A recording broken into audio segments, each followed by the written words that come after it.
నితీష్ కుమార్ గారు national news హెడ్లైన్స్లో ఉన్నారు. So ఆయనది ప్రమోషన్ అంటారా, డిమోషన్ అంటారా? ఆయనే వానప్రస్థాశ్రమం వెళ్ళడం లేదు, ఆయన అక్కడి నుంచి కేంద్రానికి వెళ్తున్నాడు. కేంద్రం తీసుకుంటుందా లేక రప్పించుకుంటుందా? ఆయన కుటుంబ జీవనం కూడా చాలా సింపుల్గా ఉంటుంది. సో ఆయనకి బీహారు ఆనుపానులు బ్రహ్మాండంగా తెలుసు.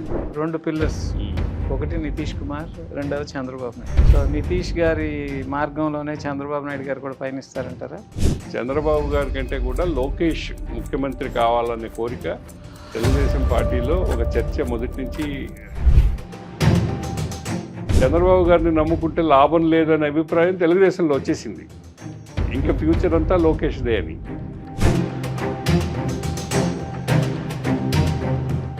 కాబోయే ముఖ్యమంత్రి లోకేష్ అని, లేదా వైసీపీ వాళ్ళం చంద్రబాబు నాయుడు గారు రాష్ట్రపతికి వెళ్తున్నారని.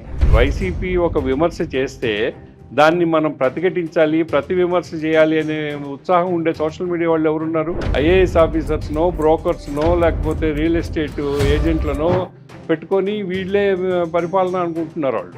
తెలుగుదేశం జనసేన కలిసి ఉన్నంతకాలం దీన్ని వైసీపీ ఓడించలేదు. ఇక్కడ పెట్టాలి, ఘర్షణ క్రియేట్ చేయాలి అని వైసీపీ ప్రయత్నం చేయడం అనేది చాలా దురదృష్టకరమైన విషయం. కానీ చేస్తుంది అనేది నిజం.